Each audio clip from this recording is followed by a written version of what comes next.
Welcome to Buckets, brought to you by DraftKings Sportsbook. The crown is yours. My name is Matt Moore. I'm the senior NBA writer for the Action Network. I got a packed house tonight for Friday, November 21st, of the association to do best bets for the NBA. I got Bryan Fonseca, NY. Bryan Fonseca, at Bryan Fonseca on YouTube, by the way. Check out all of his coverage of Uruguayan women's basketball underwater. Bryan. World Cup qualifiers start next week.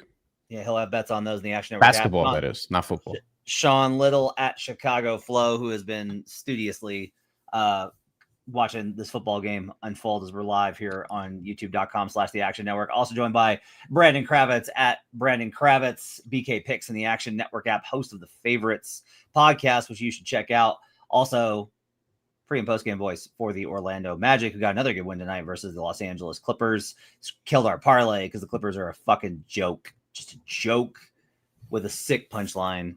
And I regret ever having faith in them to do literally anything. It's really funny because we were all out on them last offseason. And then by the time that we got to preseason of last year, we were like, the number's probably gone too far the other way. So we started betting the over. And then they had an amazing year. And it was like, hey, the Clippers are like serious now. And just when you're like, the Clippers are serious, the Clippers are like, fuck you. We are not serious. We've never planted a tree in our life. So that's how that goes. Tonight's show, we will give you best bets. We'll also talk about the Cup. We will have a Cup future as we do every single week as we go through the NBA Cup because we respect the Cup around these parts. We will give you bets, best bets. So you can find the Action Network app.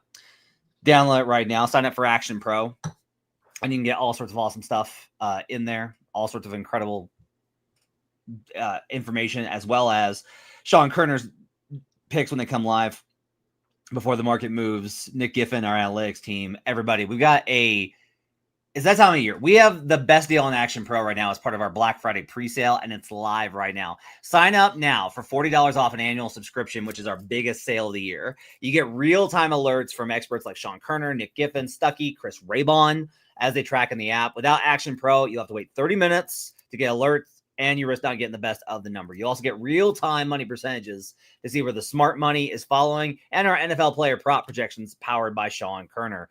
Best deal of the year runs through Sunday. Just go to actionnetwork.com/pro and sign up right now for $40 off an annual subscription. All right, let's talk Cup.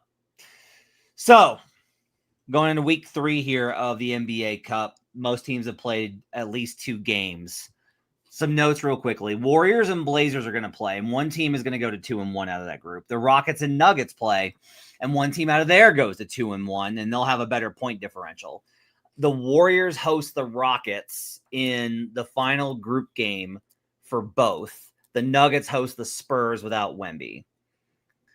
Bryan Fonseca, there is a scenario here because you keep wanting to bet the long shots, even though long shots don't win in this thing. But if we're talking about this group stage, what's interesting here is, okay, Blazers play Warriors tomorrow. I have currently the Blazers under the number that the Warriors are laying in this spot. The Blazers are minus 22, but what's interesting is they do have a win versus Denver. If Denver wins tomorrow and goes to 2-1, that means, and Portland pulls off the upset tomorrow versus Golden State, that means all Portland has to do is beat San Antonio without Victor Wembanyama, most likely, in order to win the group because they've got head-to-head over Denver. If the Warriors are able to then power through, they can't make it back in because they'll lose to Portland. They'll go to 1-2. So my point here is, if you're looking for any sort of long shot, it actually might be Portland at this point before the Warriors game. No, I reject that. You don't actually want me to bet Portland. I mean, here's my question is just like, do you think that Portland can win tomorrow versus Golden State with how Golden State has played lately? I think you can talk me into more of, hey, this is a bounce back spot for Golden State, who beats Portland instead. And I don't find myself wanting to back Portland tomorrow, not to be dismissive of the Trailblazers, but I mean, I don't think Golden State is as bad as they've looked the last 2 games, and the last game, nobody played. So, we'll talk a little bit Rockets Nuggets later. We got some plays on that game, not a spread play. I'll have one tomorrow on the Action Network app. Tough game. This is like this is a tomorrow is like, as much as I respect the Cup, Nuggets Rockets is like a big boy game. Mm-hmm. That is going to be a big, and the Rockets are going to absolutely go for the throat to try and prove a point. I'm very curious to see how that one plays out.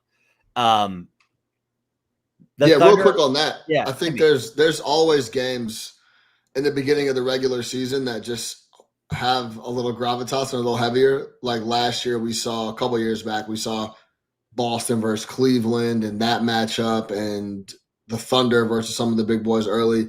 This has that exact feel. Like we were all high on Denver coming in. I knew I was high on Houston. I wasn't this high. So yeah, this is big on big, and it's almost as if this one's like a little bigger than the Cup. Like, regardless of the Cup, this is about seeing you guys down the road. And tiebreaker, this could decide home court. So it's a big game. The Thunder are at the Jazz. They host the Wolves and the Sun after this. The Thunder do. If for any reason the Thunder get caught tomorrow night, which seems very unlikely because they're pretty upset proof, that's probably a good spot to bet Shea for MVP because they still are well positioned with the rest of their schedule because they can still beat Phoenix and Minnesota and secure the head-to-head over both of them and then be able to make it out of the group stage even if they lose tomorrow. So, like, if the Thunder get upset, you'll probably see a shift in the odds, and that's probably the time to take Shea as the Cup MVP bet because right now he's the favorite at plus 210 at DraftKings Sportsbook. The crown is yours. Brandon Kravitz, does that make sense what I'm trying to say here, where it's basically like the hope is if you see the Thunder randomly get knocked off by the Jazz on a Friday night, and it's like, what? That's like the best opportunity in the world to get in on Shea Gilgeous-Alexander MVP. So if that were to happen and they inexplicably lose as 16-point favorites, we still think there's an opportunity where they end up advancing in the group. I guess that would probably have to be as a wild card, or no, I guess they get that last matchup with the Minnesota Timberwolves. Yeah, so they would be in competition because the Kings and Jazz have already lost twice. Right. So like they're not going to win this. They're not going to win group. Even if the Thunder go to 1-1, Suns win, Wolves win tomorrow. Wolves would go to 3-0, but they play at OKC in the last game. Right. If OKC loses tomorrow and wins out, OKC wins the group. You can keep that in your back pocket, but you're going to need the Jazz to beat the Oklahoma City Thunder. I'm just trying to get ahead of like possible outcomes here. I'm trying to look at possible outcomes here. There's probably value on Shea Gilgeous-Alexander plus 210. It's a boring bet that I don't want to bet that. Like we have so many fun Cup futures, but like it's probably a good idea to bet Shea for Cup MVP. Bryan, like it just seems very likely. Could I throw another scenario at you? Yes. This is in relation to Group C, just because we talked about it earlier, and I feel like it's worth presenting to the class here. You're getting ahead of me, though. You're getting ahead of me. Wait. Okay, right. Well, Brian's getting ahead. So let me answer the SGA piece, the less fun SGA piece. No, I will not bet SGA for MVP right now, just because it's boring, and I don't want a plus 210 future when I have all these other fun futures that are not going to win. It's not there's a guy right now that's 2-0 in the group that is 13-1 that they'd be giving MVP to if they end up making it to the final and win. And that's Anthony Edwards. Yeah, but he's got to go on the road and beat OKC. But if you think about and still there's, he has it, even if he was to do that, it's not like you get the crown right there. The crown is not yours in that situation. Okay. You have to win future games beyond that. But if they end up winning, you would. It's not like you'd get Minnesota at 13-1 in that game, and it's kind of like if they are able to continue winning in group play and they beat OKC, that is going to be a short number on Anthony Edwards. It's not bad. And even if they go 3-1, and even if they go 3-1, the point differential they're leading by a wide margin, so they have a really good shot to advance anyway. But that's the problem is like the first one's still head to head. So what you need is like, it would have to be for the Wolves to lose to the Thunder and win the group with point differential. You would have to have. I'm just talking about getting through. Yeah. Oh, for like wild card. A wild card situation. Yeah, they're in a good spot there. They're in a good spot 54, Wolves are in a very good position. Right. So that's actually a really good look, DK. Yeah. Like 13-1. Yeah.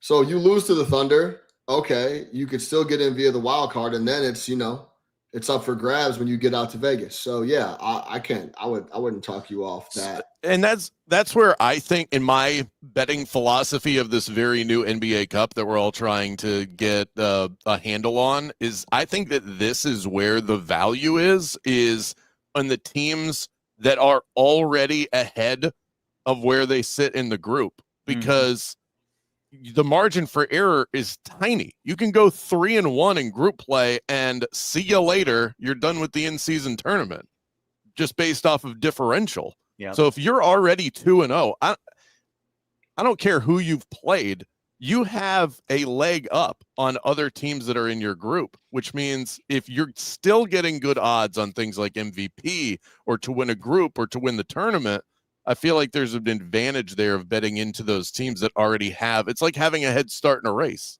I mean, if you like that one, Luka's 11-1 after he was 40-1 when we bet him in the summer. Ooh. Yeah. And they're 2-0, and the Clippers are in fucking free fall, and that's the only thing standing in the Lakers' way. Boy, that is talk about a winnable group. Good Lord. Yeah, it's a mess. So like they're minus 295 to win the group on DK right now. And I Matt, I think that's a great one, actually, the Luka one, because they're gonna win that group. Like they're going to win that group. You know they're advancing, and it's Luka. Yeah, it's 11-1 right now. Matt, have you heard any rumblings about the Thunder wanting to reconcile their final performance last year and like redeem themselves and win the cup? Has that been any chatter around that at all? No, they're always like just trying to get better every day. They're either robots or a cult. That's the mind. And like, look, it's effective because like that's how Sam Presti builds the organization. But like those guys, you buy in and you succeed there, and so they've all bought in and they succeed there. But I don't think that they're like personally driven to like avenge the cup loss. But I do think that OKC is always in the mode of, hey, why not win this too? We're young enough. Why? Who cares? Let's go ahead and win this one too. All right, Bryan, this is your time to shine. Heat Bulls is a massive game tomorrow. Okay. A Heat win is going to knock out Chicago, and it's going to set Heat up with a 2-1 record, and they've got a positive point differential, and they're going to host the Bucks if you think that Giannis won't be back. But they did lose to the Knicks. The Knicks have the Hornets, and then they host the Bucks, and we don't know if Giannis will be back for that one either. So this is a big game, but the Heat are still going to need a lot of help here in order to be able to make it out of the group.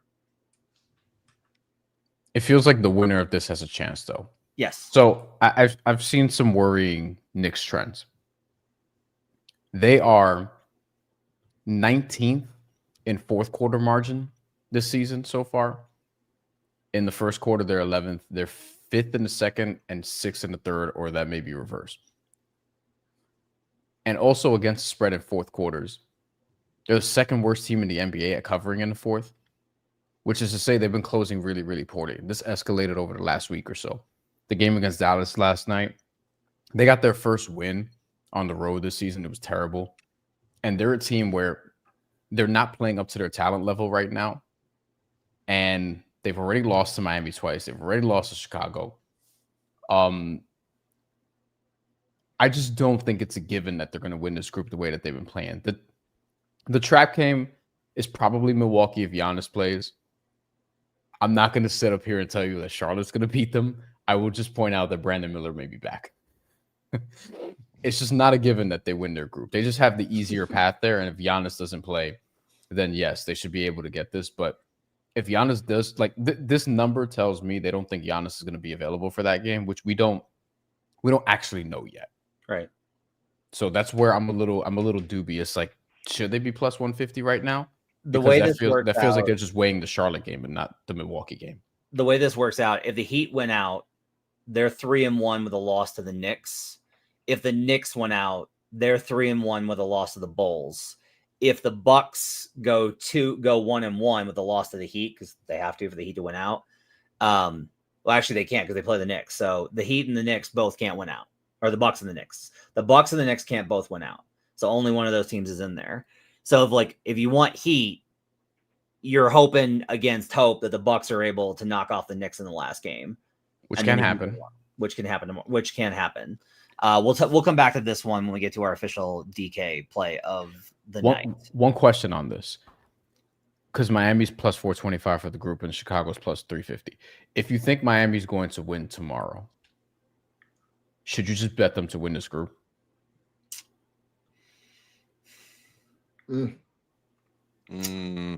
No, not quite. I feel like it. I think that logic applies to Chicago.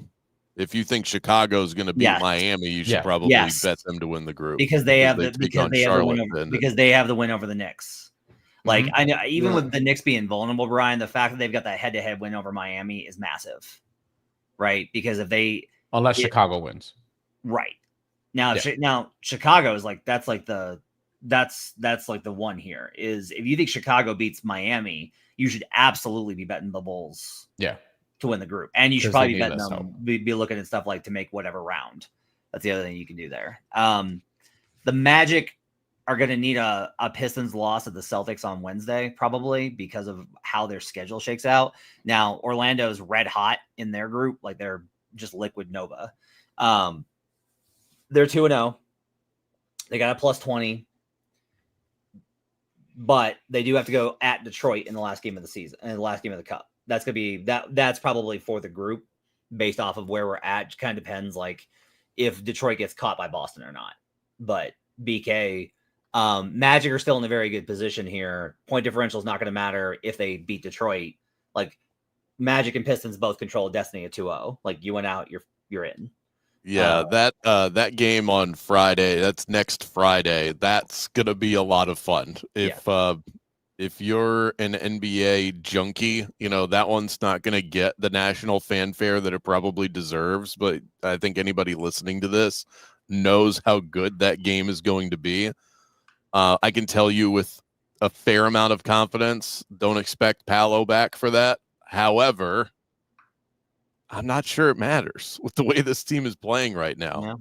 Yeah. But Detroit's hot too, so it's hard to get a good read. Like to jump ahead of that, I feel like that's going to be one of those. You're just going to want to bet it that night. Trying to get ahead on either the Pistons or the Magic, I feel like it's just a guessing game. Bringing up the rear is the Celtics at 1-1. We'll come back to them.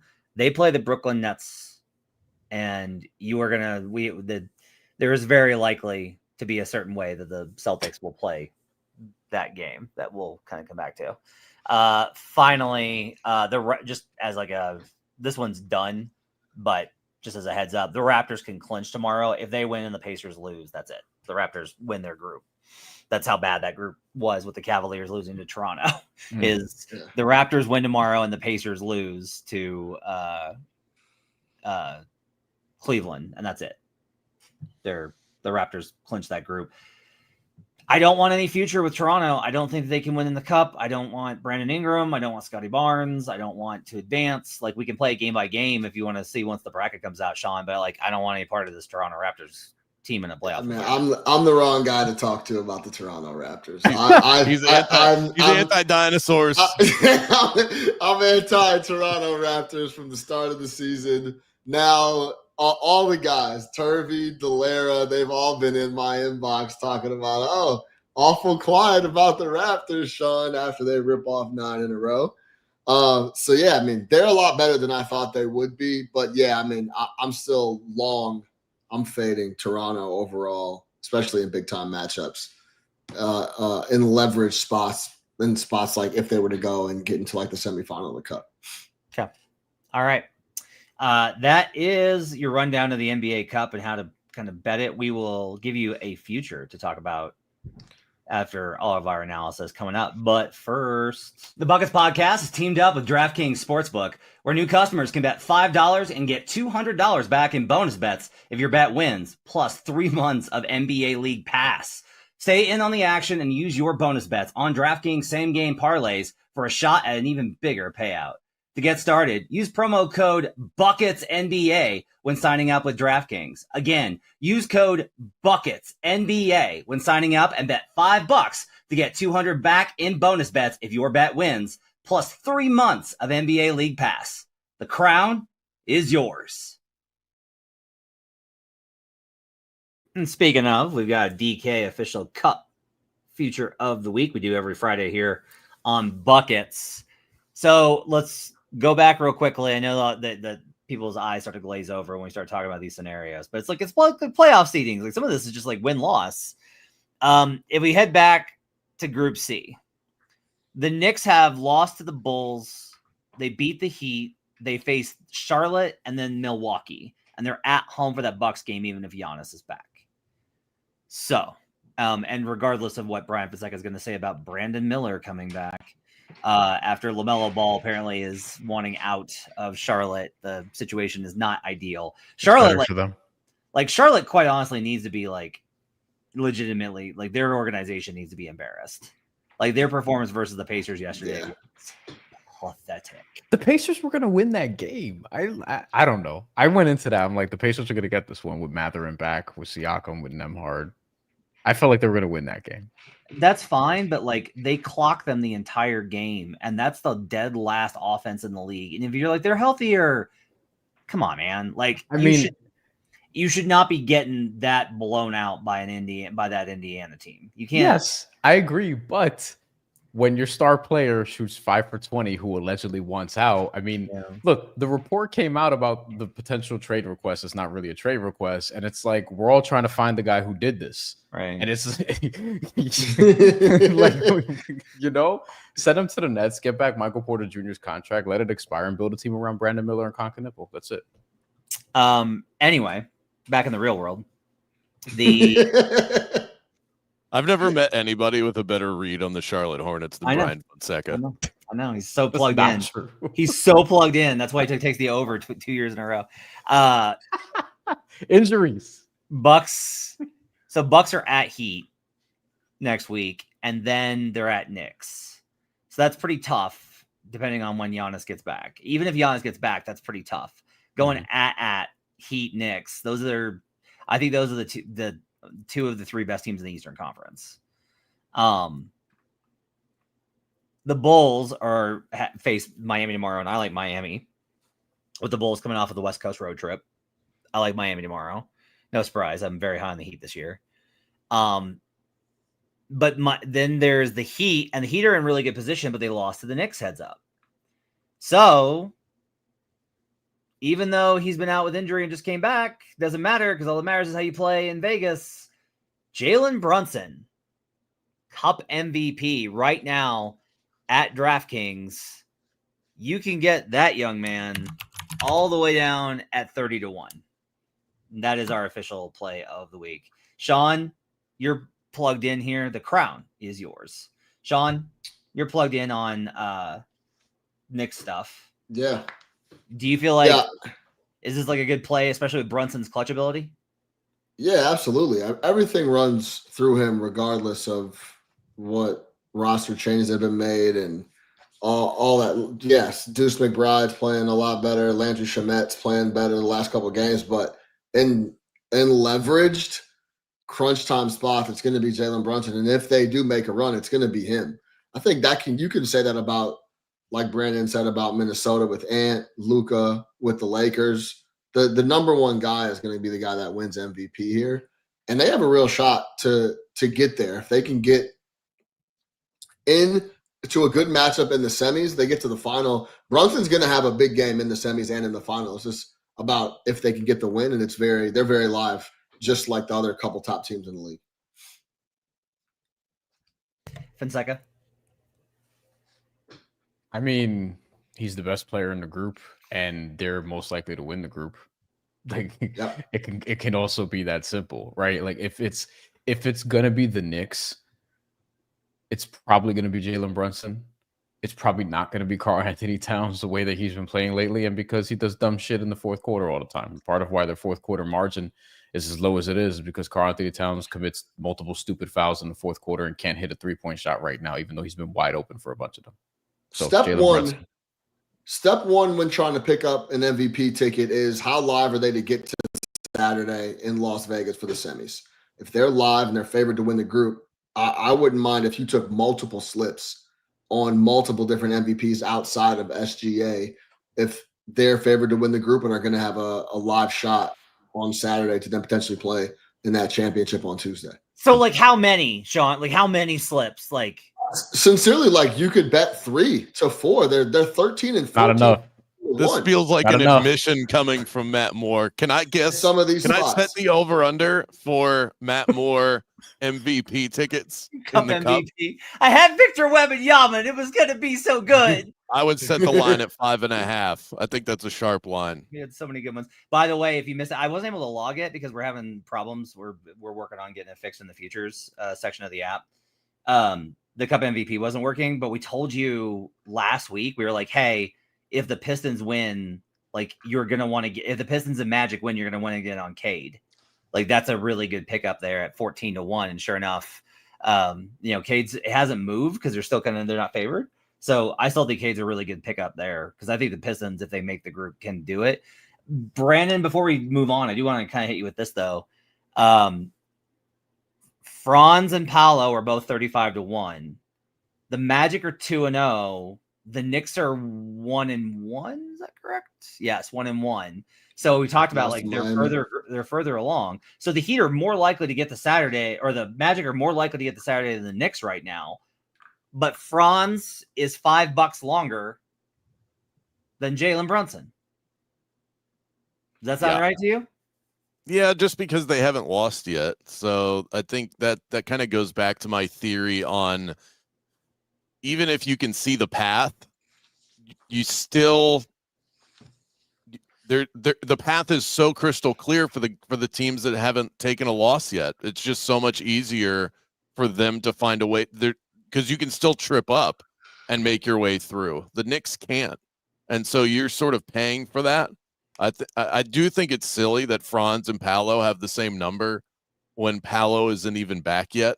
I mean, and it goes beyond just the Magic guys. Some of these numbers, the fact that Kawhi Leonard is 40-1, that number should be like 300-1. Yeah. Right. What is that? Who would bet that? He's not even playing. I like that. And it's close. I mean, that's close to the Brunson number. At least we've painted a picture of reality for Jalen Brunson. I don't think it's possible. Silly. I don't think it's possible. I do just want to say, like, Josh Giddey is 130-1 here. And Bryan Fonseca's eyes. I'm with Bryan's face right now. I don't think it's inconceivable to say the Bulls win. Listen, the cup. All I'm saying is, Matt, you said it.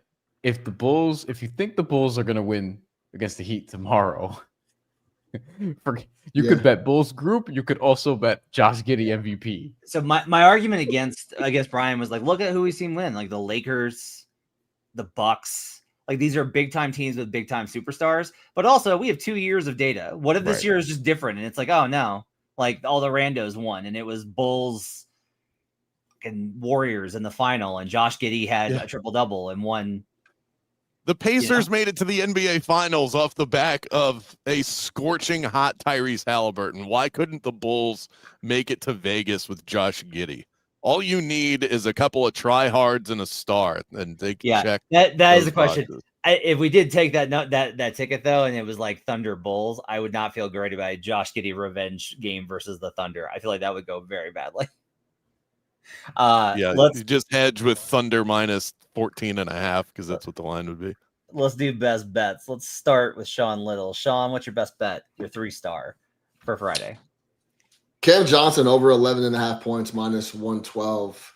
Rockets, of course, running the big lineup that we know about and everyone's talking about. Everyone's 7 feet tall outside of Amen Thompson, but they have trouble covering the 3-point line. They're allowing 39.5 attempts. That's 26th in the NBA. And then if you go to makes allowed, it's 14.2. That's 22nd in the NBA. So is Cam also warming up a little bit here? 19 and 14 in his last 2 games via points, 20 combined attempts. He hasn't been getting a lot of looks, I guess, early in the year. So 20 total attempts in the last 2 games is a good look. Now, we were talking about Jokic and the rebounding and how they're going to navigate that piece. Repeat what you said, Matt. I thought that was interesting, and I think people should hear that about this matchup. Or are you going to bring it up later? No, that's okay. We'll do that. We'll do that when we get to Bryan's best bet. Okay. So Jokic is obviously going to be getting a ton of attention. He's going to have his hands full with the big boys at the rim. And Houston's just been murdering everyone with second chance points and their clean rebounding. Now, Jokic is still going to get his fair share. And I think Cam Johnson is the guy that gets the least attention out of Jokic, Murray, and Gordon. He's coming off 2 good games in a row. I like the spot for him. Now, he's averaging 3.4 catch and shoot 3-point attempts per game. That's right behind Jokic at 3.5. Number one's Tim Hardaway Jr. at like 4.5, right up around 4.5. But he's only shooting 27%. I think there's some regression here, positive regression here coming for Cam Johnson. He's coming off 2 good games, and Houston allows a lot of 3-point looks. I think Cam Johnson can continue to fill it up a little bit here. 11.5 is too low. I'll take over 11.5 points for Cam Johnson versus Houston. So the real reason I like this is a very basketball nerdy one, and it's Reed Shepherd is going to come in off the bench for the Rockets, and Cam Johnson's going to be in that intersect. And the most reasonable person for him to defend is Cam Johnson. You're not going to have him guarding Peyton Watson. The athleticism will kill him. You can't have him guarding any of the bigs. You don't want him guarding Jamal Murray. You don't want to even guard him guarding like the lead ball handler. You'll probably stick him on Cam Johnson. And what they will do is they will run the split action where Cam screens for Jamal Murray or Bruce Brown or Peyton Watson coming off of that dribble handoff action, and then he cuts to the rim. Now, Men Thompson will destroy that action. He will annihilate that with his length and athleticism. Reed Shepherd, however, will get put into a trash compactor and then destroyed. He will get crumpled into a little tiny ball by that action, because like trying to navigate how to do that is impossible. The Rockets' direction may be, hey, let's just go under and drop everything versus that. Then Cam just backpedals 2 steps and he's got an open 3-pointer. So that to me is like the basketball reason to take this, is like Cam Johnson's going to have a lot of intersect with the worst defenders on the Rockets. And he's the guy they're going to try and hide people on. And Cam's been playing better the last couple of games. So I like this quite a bit. Bryan's best bet is not on this game, as 2-star is, but Bryan, in typical Bryan Fonseca fashion, you are taking a prop on a Heat role player as your best bet on a Friday Cup night. What's your over 16.5 PRA? Simone Fontecchio. Here's the thing that people got to know about why I like this play. God, I hope he goes over after the way I'm going to sell this. But Eric Spoelstra has trotted out 5 different starting lineups this season. There will probably be a 6th in this game because no Andrew Wiggins, no Nikola Jovic, both because of minor injuries. One has a hip flexor, Jovic, I forget. Tyler Hero's still recovering, and Terry Rozier feds. So, because Simone Fontecchio has been playing well, and Jaime Jaquez has not had an opportunity to start this year, I don't think he will. I think Eric Spoelstra is one of these coaches who he wants to keep certain guys in certain roles and just plug and play others. He's done this with Pelle Larsson already. Larsson wasn't starting at the beginning of the year. An opportunity opened up because Norman Powell missed a little bit of time. And then he's like, okay, Pelle Larsson, come play complimentary basketball. You're going to be in the starting lineup. Khalil Ware was starting with Bam. And then Spoelstra realized, hey, they can't start together because the team doesn't have any backup center, which is why they insist on playing Nikola Jovic as a backup center, which is fucking stupid because he's not a backup center. But anyway, Simone Fontecchio, I think is going to get the minutes increase. I think there's a chance he starts. There's a pretty good chance he starts. I don't know if he definitively will. Like maybe he does decide to go to Jaime Jaquez. I'd be surprised by that because you need his scoring punch and really his everything punch the way he's playing off the bench. But to me, Fontecchio, who's again has been playing well, averaging north of 11 points, a couple rebounds, a little bit over an assist, but 19 minutes a game. If he doesn't get up to 25-ish, I'd be surprised. We're expecting points. We're expecting pace. I think Fontecchio, especially if he does get the start, this is a number that can climb. So I'm going to get in early and get in at over 16.5 PRA. It's a really good cap. Expecting points is an understatement, by the way. Yeah. What's the total? 250 almost. We got stars. We have stars backing that up. I have a question about this though, because it seems like, I mean, you've got a pretty good radar on this team, but why not just attack the points market? Because he's been pretty inconsistent elsewhere. Because he's going to play more. So Andrew Wiggins' rebounds are going to be off the table now because Andrew Wiggins has a hip flexor. He's not going to play. There will be more rebounding opportunities. There's a chance he just gets 15 points. But like he's had some games recently where you'll get the 4 rebounds, you'll get 3 rebounds. So like those little bits will be helpful. The points right now are just 11.5. And frankly, I found a better number with the PRA. So Mitch Armstrong asked, does it scare you that the Bulls don't want you to shoot threes if you aren't a center? No, because I mean, Simone Fontecchio is not. I know he's pigeonholed as a 3-point shooter because he is a tall white dude. And in the NBA, like coaches will be like, hey, you go stand in the corner. But if you watch him play in Europe for the Italian national team and before he went to the NBA, like there's a little more juice there than just 3-point shooting. He could do a little bit more. Like he has Italy's highest scoring Eurobasket game in history. It was like an almost 40-point game where he showed more of a bag than just 3-point shot, even though he did make a ton of threes in that game. So no, I'm not too worried about that. There'll be a lot of transition opportunities as well. We expect. All right, Kravitz, what's your 3-star bet of the night? Give me the Portland Trailblazers plus the 7.5 against the Golden State Warriors. Let's go. Golden State back at home. That's their longest road trip of the entire season. They were gone for 6 games. They have been a much better team at home, but I love fading teams off of really long road trips. I think sometimes we can overrate that because what is a long road trip? This is a long one. 5-6 games is like, that's where I'll target fading a team that goes back home. Sean Little has detailed this beautifully over the years, and he can give us his more expansive research on that and taking the dog out and hanging out with the ladies.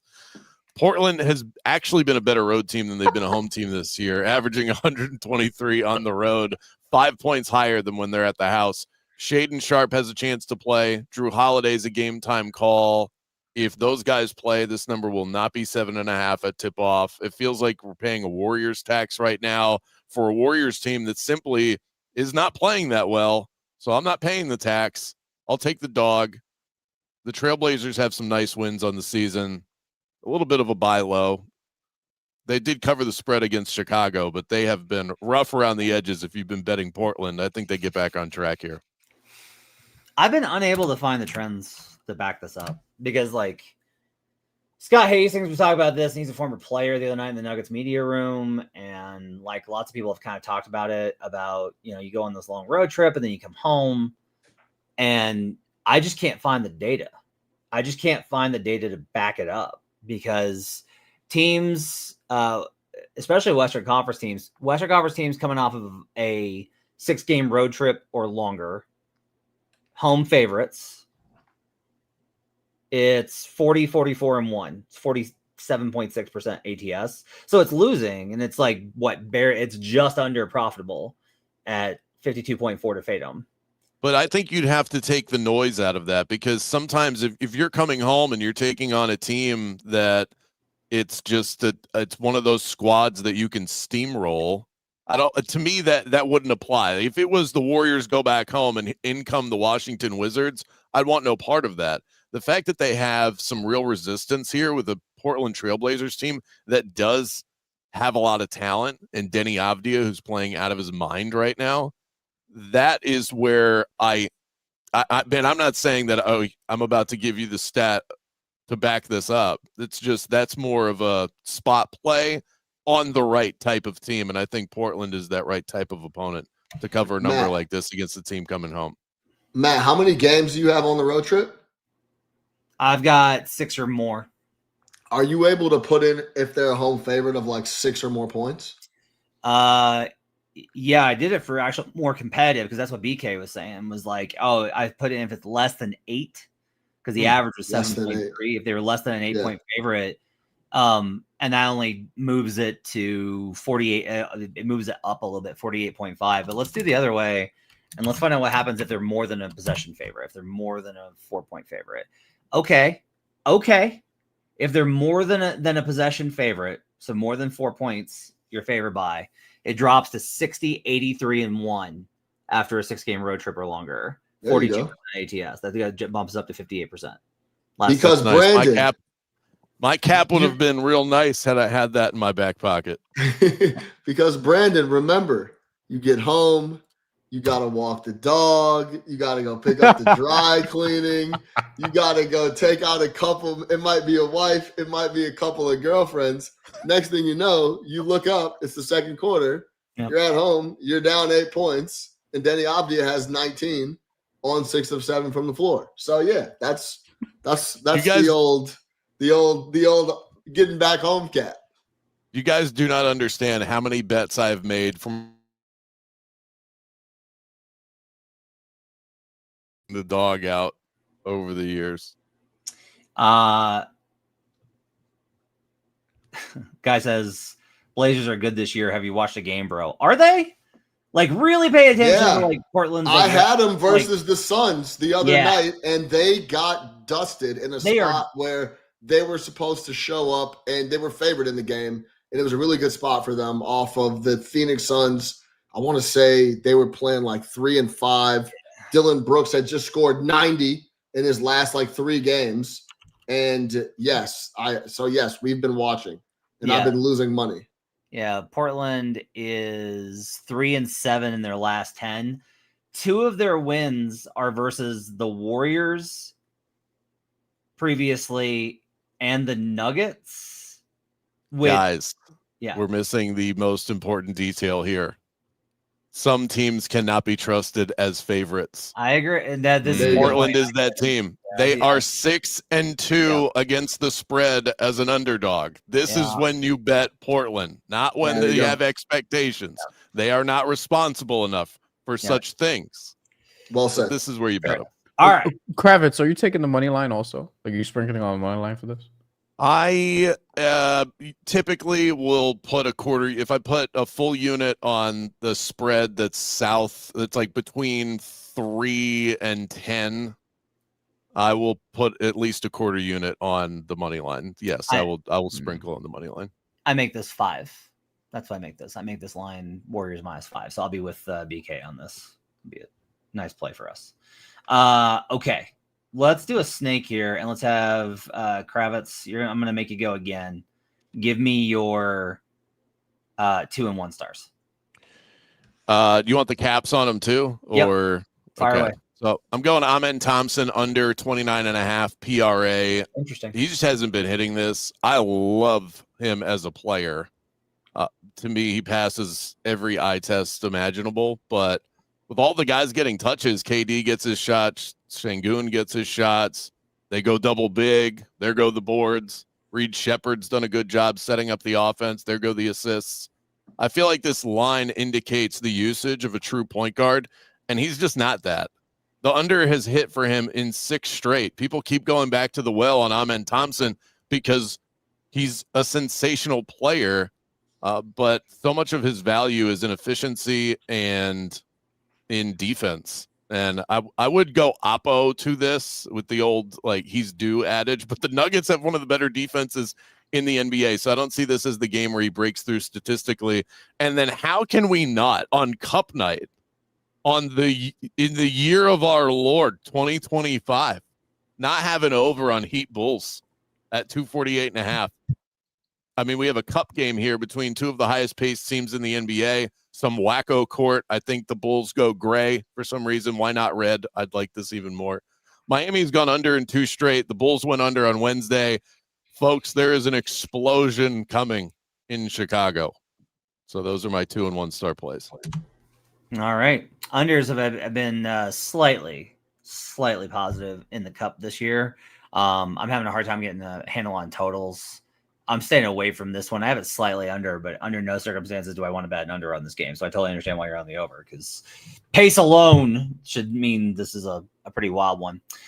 Sean Little, let's get to your 2 and your 1 stars. 2-star, Donovan Mitchell under 37.5 PRA minus 120. D. Mitch has been absolutely awesome of late. He was 14 of 22 the other night versus Milwaukee. He was sensational. Last 3 games, his usage rate has been through the roof. It's at 32%. Luka is always going to be the benchmark for the usage rate. He was at 34%. So he's handling the rock and dealing with a lot of responsibility as Cleveland works through their injuries. We talk about this all the time. Darius Garland has popped up on the injury report as questionable. Props are up on the board over at DraftKings. He hasn't played since November 10th. I expect him to come back and help Donovan out on the usage side, on the offensive side. That is going to make Donovan's numbers dip as well. Line's 13.5 points. They're playing the Pacers.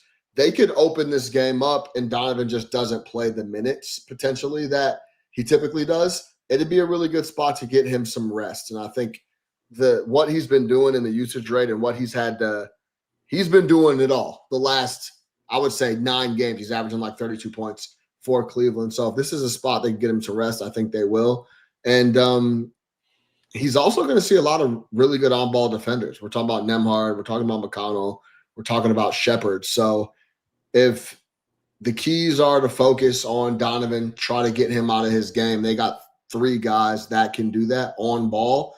And Garland can take some of that off of his plate. So a lot of pressure on Donovan dealing with those injuries as the Cavs. He's been coming through. This is a spot where if they opened it up, I think he doesn't play the minutes. And I think he doesn't get the offensive usage that he has had to pick up with Darius Garland off the floor. Donovan Mitchell, under 37.5 PRA is my 2-star. I'm going to be on the under in this game. The Pacers are 28th in over rate on the road. Cavs are 28th on overs at home, league-wide. I project this all the way to way lower than this. So I'm going to be on the under here for a small play. It'll be like a 1-star. All right, Fonseca, 2 and 1 stars. Oh, you want my 1-star really quick? Oh, yeah, my bad. Hit it again, Sean. Yeah, this is for Dream a lot in the comments because he said if you don't watch Denver, if you think Cam's getting 3s up. 1-star, Cam Johnson, 3+ triples, plus 160, plus 166. Dream a lot. I know he hasn't. He's been shooting poor from the floor, but I talked about it in the cap on Cam over 11.5 points. Houston gives up a ton of 3 balls, ton of looks, ton of makes. And then Matt came in with a very good call. He's going to see a lot of Reed Shepard. I think Amin Thompson sees a lot of Murray and Gordon. So this is a good spot, I think, for Cam coming off 2 good games to get good looks. Maybe he breaks out and knocks down 3+ in this game. I have him over 11.5 points. I'll sprinkle on 3+ triples at plus 166. The Cam Johnson game versus Houston would be a big story. It'd be an interesting plot twist there. Bryan Fonseca, your 2 and your 1 star, sir. Way more boring than the Simone Fontecchio play. We're going with Nikola Jokic over rebounds 11.5 against the Houston Rockets. Nikola Jokic, this is not a great rebounding matchup because defensively Houston allows the least amount of rebounds per 100 possessions. However, Denver gets the second most rebounds per 100 possessions because of Nikola Jokic. And if Houston's going to allow, let's say, only 40 rebounds in a game, Nikola Jokic is probably going to have a good amount of them. And the number's at 11.5, and it's going to climb. I'm positive of that. I'm already seeing 12.5s pop up. So right now there's a couple of 11.5s out there, I believe, including at DK. So we're going with Nikola Jokic over 11.5 boards because that number is just a little bit low. And then the 1-star sprinkle will be Celtics alts to win by 20 or more and to win by 25 or more right now out on the market at plus 165 and plus 280 respectively. We'll see where they end up because Celtics have already moved from the time we started this from minus 14.5 to 15.5 against the Brooklyn Nets. We'll see where that settles. But I think, and we talked about this earlier, Matt actually pointed this out first in our Slack. This is a good alt spot potentially for the Celtics, who are being coached by Joe Mazzulla, who is a sicko and probably wants to win the NBA Cup more than most other coaches. And they play against the Brooklyn Nets, who, I don't know. I live in this city, and I can't give you much on the Brooklyn Nets in terms of optimism. I do think they have a good coach, but they kind of Jordy-proof the roster, as Zach Lowe said, and this could be a bad spot for the Nets potentially. It's tough because like my system really likes the Celtics and it still has this under the number because it's so many fucking points. But yeah, so here's the thing. Missoula knows the rules. Like some coaches genuinely, if you ask them, like, how do you win your group cup? They're like, I don't know. I don't care. Right. Missoula knows. And he knows that the only way for them to get out is they need a 3-way tie and they need point differential. That's the only way they're getting out of group stage or making it into the wild card. So he knows that tomorrow they need to kill the Brooklyn Nets. Like they need to obliterate this team very badly because in cup group play currently the Boston Celtics are -12. The other guys in their group are +27, +20. The other ones across that might make the wild card +22, +16, +10. They have to kill the Nets if they want to make it to the tournament. So, being that Joe Mazzulla is a psycho, I would expect him to leave in starters. I would expect him to gun for it. That's what gives this value. It's tough, but I do think like I'd rather play the 19.5, 24.5 than play the spread. I agree. Only play the alts.